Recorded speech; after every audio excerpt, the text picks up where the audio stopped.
Why is that so hard to say? Physicist. Physicist.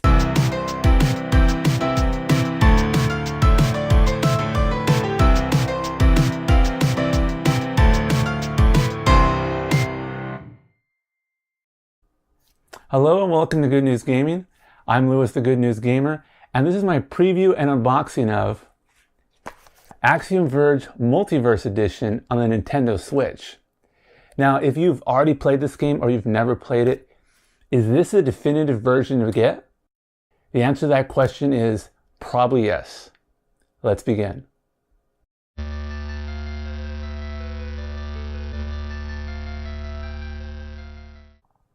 Axiom Verge is a retro-style Metroidvania game developed solely by Thomas Happ. In fact, most people know two things about Axiom Verge. One, that it was developed solely by Thomas Happ over 5 years in his free time, from the art, the story, the programming, and even the music. And two, that it is the most Metroid of the Metroidvania games, considered a spiritual successor to Metroid. Wait, so what's Metroidvania? Metroidvania is a genre based on two games. The first is Super Metroid on the Super Nintendo, and the second is Castlevania Symphony of the Night on the PlayStation 1. They are open world 2D action platformers, so you have an open map that you have to explore, and you need the right skill, weapon, or gear to progress. So it requires lots of exploration and lots of backtracking. And there's some RPG elements so you can level up your character's strength, weapons, and gear.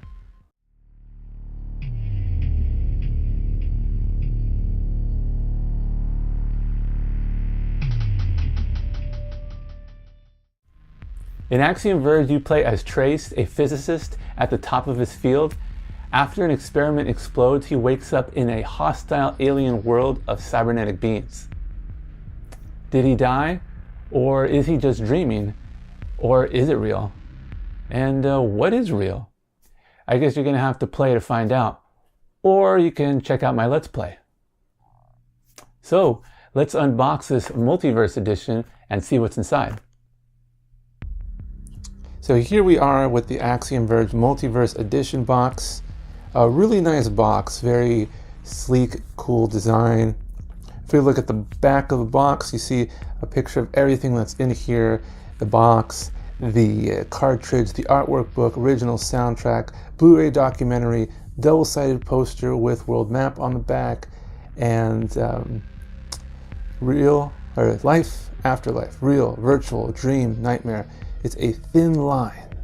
This little sleeve comes right off, and we're left with the really cool, sleek box that actually features artwork of Miguel Valencia and has the characters, what are they? They are Ophelia, Elsinova, Athenos, Katrahaska, and Varushka. You know, and then it's got the little logo and a trace. It's actually, you know, it's a really cool box. So let's go ahead and open this up. Slide all this out. So here we go. Here we have the game cartridge. Really cool. I have an actual physical edition of Axiom Verge. And it's really nice. You know, I'm getting really used to it. I think people like the Nintendo Switch cases. And on the back again, failed scientist dies in an accident only to awaken in a mysterious alien world.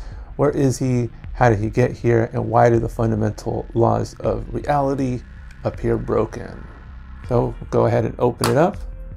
And I normally don't carry my games in here. I just put it in there for this unboxing. I keep them in my little Switch case. But and I would not have noticed this if it hadn't been pointed out, but this little background is not in the game.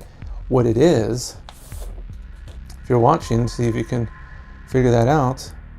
That is the first world of Super Mario Brothers, World 1-1. You got your character, you have the first block, you have these 5 blocks, you have a enemy in the place of the Goomba, you have the top block, and you have the pipe. And that is really cool. Kind of throwback. This is Very cool. So there we go, physical edition, really nice to have. Now we look at the art of Axiom Verge. This is pretty cool. That's actually from the game. Read in here. As you may know, development in Axiom Verge roughly took me 5 years from start to finish. This is Thomas Happ writing. I had almost zero budget, so rather than using a tablet to draw the art, I had to hand draw all of it, scan it, then painstakingly pixelate it using a mouse in Photoshop. What follows are a selection of creatures and characters in the pre-digitized forms, as well as some of their final digital forms. We got some sketches of Trace, and this is where I was talking about the artist. As a bonus, artist Miguel Valencia, who also made the box art, has contributed some amazing high-res visualizations of these characters. I'll leave it to you to imagine an entire game made with this level of fidelity. That would be really cool, and as you see in the pictures, that would be really cool to have a high-res version. So you have Area 1, Aribu, some pre-production images, Area 2, Apsu, Area 3, Z, and this is really cool. These are the high-res things he's talking about. This is Ophelia. So on the left is the actual game image, and on the right is Miguel Valencia's artwork. This one we have Varushka, really cool. Area 4, Kur. Area 5, Indi, is Araka's Cavern. Ukina, some more of the characters. Katra Hashka. Elsinova, which you find early in the game. Eden, Ikorma, Mar Uru, Athenos Hideout, Area 9. And again, the poster that we'll see, again, the box art cover, and then a little picture of the Axiom Disruptor. And then this is a little description of Thomas Happ and his son's condition, Kernicterus, which you actually see in the documentary. And there we have Athenos. So again, this is not something I look at, but it's really cool to have, especially just to see Thomas Happ, creating the games, doing the sketches, and then the game art. Next, we'll go ahead and look at the poster. So here's the full poster. I had to zoom out. But one thing is, you might want to decide what you're going to do. If you can see, it's worn out from the folding, so it's really not going to last. It's collector's wise. Actually, probably I would use this more, which is on the back is the world map. And this is pretty cool because it has features like each area color coded, so you can really see. I think that was a complaint about the game, that the map was just one color, didn't have little points that kept track of where you were. So this is kind of a fix for it. So you got Area 1, Area 2, Area 3, 4, and so on. But this is really cool. You have key points. And it kind of gives you a guide. Of course, you don't have to use this because it actually will keep you from getting lost in exploring. But look close. You start off here. There's 0. You go to 1, 2, 3. And then over Area 2, you go to 4, 5. And then there's 7 over here. But where's 6?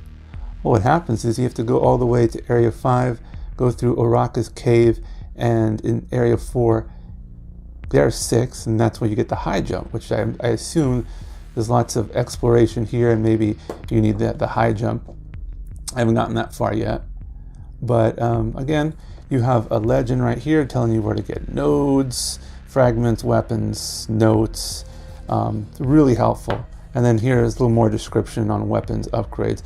So I would really like to get this maybe a seal to protect this and really use this when I play the game. So obviously that is a great thing to have this map. Next is the original soundtrack.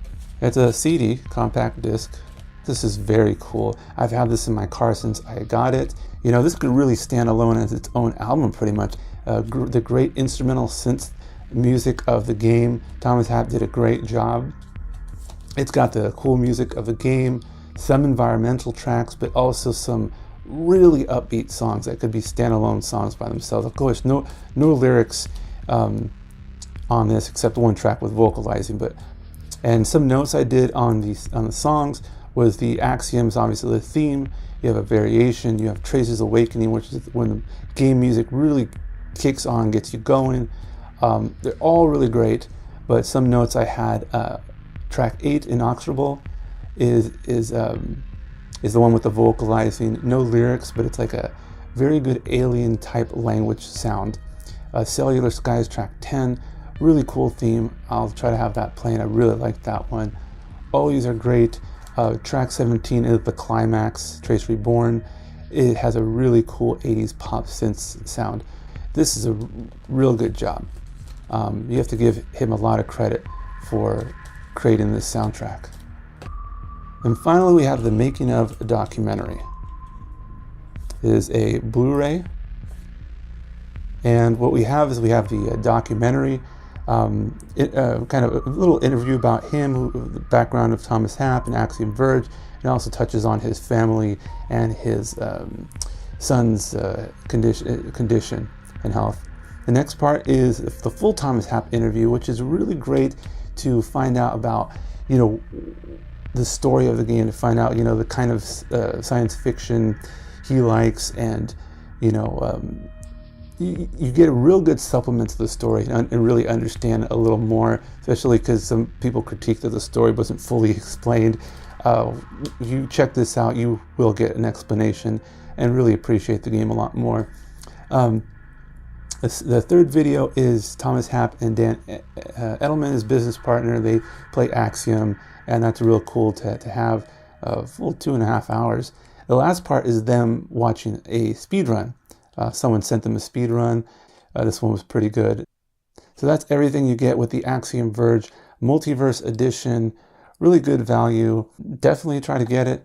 Soundtrack definitely worth it. Map, art book, really cool box, physical copy, documentary. Really learn a lot more about the game. Cool, hope you get it. So what do you think of the Axiom Verge Multiverse Edition? Make sure you pick it up on consoles like the Switch so you can play it portably. Thanks for watching this video. Make sure you like, comment, and subscribe. For Good News Gaming, I'm Lewis, the Good News Gamer, and until next time, keep it clean. Yeah, guys, it's seriously worth it just for the soundtrack. I've been playing it non-stop in my car.